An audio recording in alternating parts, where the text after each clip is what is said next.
సూర్యాపేట జిల్లాలో వాతావరణం అనుకూలించేలా లేనందున ఈ ఏడాది వానలు ఆశించిన స్థాయిలో పడకపోవడంతో రైతులు వరి వేసి నష్టపోవద్దని కలెక్టర్ తేజస్ నందలాల్ పవార్ రైతులకు విజ్ఞప్తి చేశారు. జూన్, జూలై నెలలో సాధారణ కంటే తక్కువ వర్షపాతం నమోదైందని, రాబోయే సెప్టెంబర్లోనూ ఎల్నినో ప్రభావంతో వానలు తక్కువగానే ఉంటాయని వాతావరణ శాఖ హెచ్చరిస్తోందని తెలిపారు. ఈ పరిస్థితుల్లో రైతులు వరి సాగుకు వెళ్లకుండా ఆరుతడి పంటలు వేసుకోవాలని ఆయన సూచించారు. సూర్యాపేట జిల్లాలో వాతావరణం అనుకూలించేలా లేనందున ఈ ఏడాది వానలు ఆశించిన స్థాయిలో పడకపోవడంతో రైతులు వరి వేసి నష్టపోవద్దని కలెక్టర్ తేజస్ నందలాల్ పవార్ రైతులకు విజ్ఞప్తి చేశారు.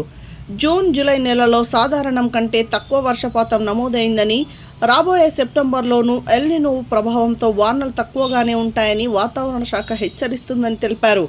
ఈ పరిస్థితులలో రైతులు వరి సాగుకు వెళ్లకుండా ఆరుతడి పంటలు వేసుకోవాలని ఆయన సూచించారు. శనివారం కలెక్టరేట్ కార్యాలయంలో తుంగతుర్తి శాసనసభ్యులు మందుల సామేల్తో కలిసి ఎల్నినో ప్రభావంపై అధికారులతో కలిసి సమీక్షా సమావేశం నిర్వహించారు. ప్రస్తుతం నాగార్జున సాగర్, ఎస్ఆర్ఎన్సీ ప్రాజెక్టులలో సమృద్ధిగా నీరు లేనందున నీటి విడుదలపై స్పష్టత లేదన్నారు. జిల్లాలోని 190 పెద్ద చెరువుల్లో చాలా వరకు 25 నుంచి 50% నీటితోనే ఉన్నాయని, భూగర్భ జలాలు కూడా రీఛార్జ్ కావడం లేదని తెలిపారు. ప్రస్తుతం ఆగస్టు 8వ తేదీకి వచ్చేశామని, ఇప్పుడు వరి నాట్లు వేస్తే అవి కోతకు వచ్చేసరికి నవంబర్, డిసెంబర్ అవుతుందని కలెక్టర్ వివరించారు. అప్పటికి వర్షాలు ఉండవని, ప్రాజెక్టులో నీళ్లు అయిపోతే పంట ఎండిపోయి రైతులు భారీగా నష్టపోయే ప్రమాదం ఉందన్నారు.